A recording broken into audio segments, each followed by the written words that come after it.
નમસ્કાર. આજે છે ને આપણે એક એવી શક્તિ વિશે વાત કરીશું જે દેખાવમાં તો સાવ સામાન્ય લાગે, પણ એની અસર બહુ જ ઊંડી હોય છે. અને આ માત્ર કોઈ સવાલ નથી હો. આ તો એક એવી હકીકત છે જેણે આખાને આખા દેશોનો ઇતિહાસ અને લોકોનું ભવિષ્ય જ બદલી નાખ્યું છે. તો ચાલો આની ઊંડાણમાં જઈએ અને સમજીએ કે આ શું છે. તો આ શક્તિને બરાબર સમજવા માટે ચાલો એક સાચો કિસ્સો જોઈએ. એક એવો કિસ્સો જે એટલો નાટકીય છે ને કે બતાવી દેશે કે એક મતની કિંમત કેટલી મોટી હોઈ શકે છે. આ વાત છે વર્ષ 1999ની. ભારતમાં શ્રી અટલ બિહારી વાજપેયીજીની સરકાર હતી અને સંસદમાં વિશ્વાસ મત લેવાઈ રહ્યો હતો. મતલબ કે એ નક્કી થવાનું હતું કે સરકાર ટકશે કે પછી પડી જશે. આખા દેશની નજર એ પરિણામ પર હતી. માત્ર એક, ખાલી એક. આ એક આંકડાએ છે ને ભારતના રાજકીય ઇતિહાસમાં બધું જ બદલી નાખ્યું. પણ આ એક હતું શું? જી હા, એ સરકાર માત્ર એક મતથી વિશ્વાસ મત હારી ગઈ અને પડી ગઈ. જરા વિચારો, જો કોઈ એક જ સાંસદે પોતાનો મત બદલ્યો હોત તો દેશની સરકાર બચી જાત? આનાથી મોટું ઉદાહરણ શું હોઈ શકે એક મતની તાકાતનું? અને જુઓ, આ કંઈ ખાલી આજના સમયની કે આપણા દેશની વાત નથી.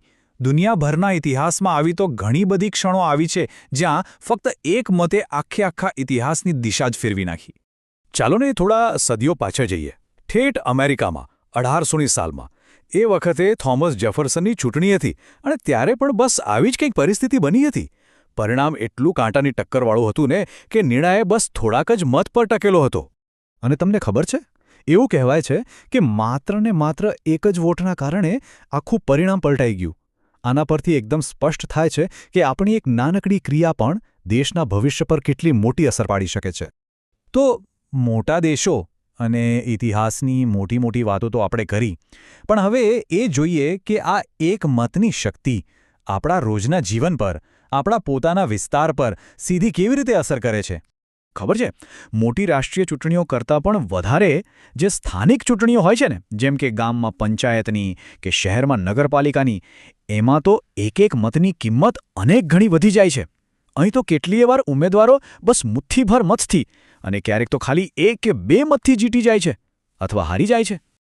ચાલો આને એકદમ સહેલી રીતે સમજીએ. જુઓ, જ્યારે આપણે એક મત આપીએ છીએ ત્યારે આપણે એક સારા ઉમેદવારને જીતવામાં મદદ કરીએ છીએ, બરાબર?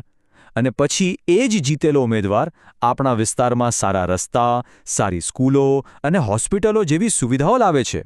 મતલબ કે આપણો મત સીધો જ આપણા જીવનની ક્વોલિટી સાથે જોડાયેલો છે. હવે છે ને એક નાની પણ બહુ જોરદાર વાર્તા સાંભળીએ. આ વાર્તા એવા લોકો માટે છે જે મત ના આપવા માટે જાતના બહાના કાઢતા હોય છે. ચૂંટણીના દિવસે કેટલાય લોકો આવું જ વિચારતા હોય છે. એમને એમ લાગે કે ભાઈ લાખો લોકોની ભીડમાં મારા એકલાના મતથી શું ફરક પડવાનો છે, અને બસ આટલું વિચારીને એ લોકો મત આપવા જ નથી જતા. પણ જરા કલ્પના કરો, વાર્તામાં એક ટ્વિસ્ટ આવે છે.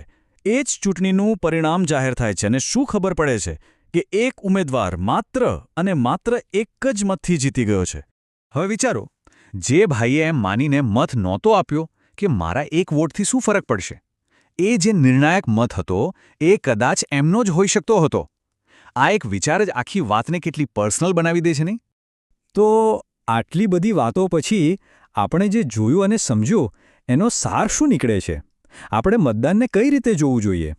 અને અહીંયા છે ને આપણી વિચારસરણીમાં એક મોટો ફેરફાર લાવવાની જરૂર છે.